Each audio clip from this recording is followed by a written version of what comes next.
the Commerce Clause and the secret weapon of Congress.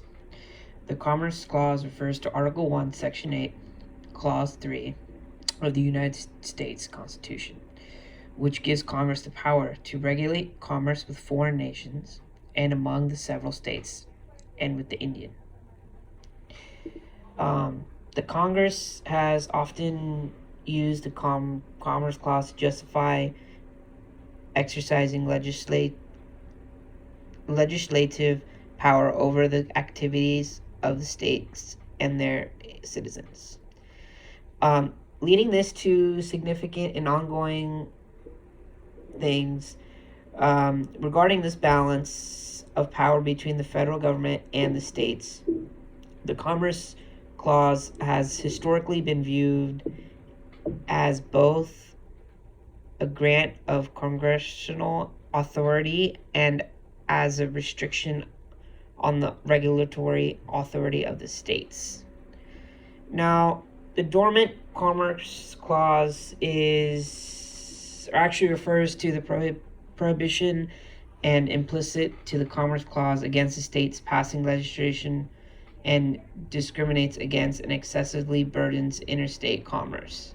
Of particular importance here is the prevention of protectionist state policies that favor state citizens or businesses at the expense of non-citizen conducting business with that state.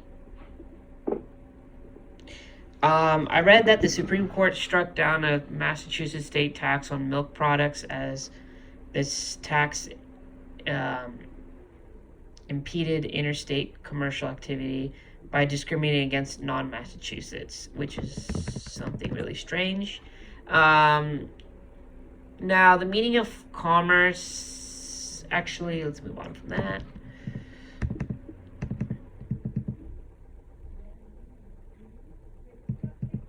So from about 1905 until about 1937, the Supreme Court used a narrow version of the Commerce Clause. However, beginning with the NLRB versus Jones and Laughlin Steel Corp. In 1937, the court recognized borders grounds upon which the weapons of Commerce Clause would be used to regulate state activities. Most importantly, I would say the Supreme Court held that activity was commerce if it had a substantial economic effect on interstate commerce of its cumulative effect.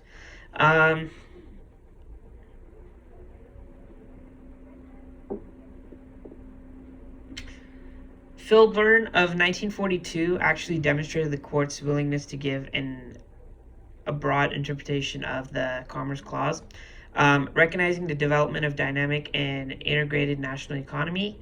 The court employed a broad interpretation of Commerce Clause reasoning that even local activity will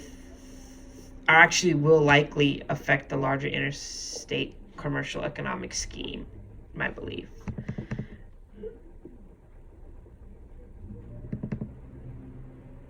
The Supreme Court did not invalidate a single law on the basis of Commerce Clause. And actually, in 1995, the Supreme Court attempted to curtail Congress's broad legislature's mandate under the Commerce Clause, then by returning a more conservative interpretation of the clause in the United States versus Lopez in 1995.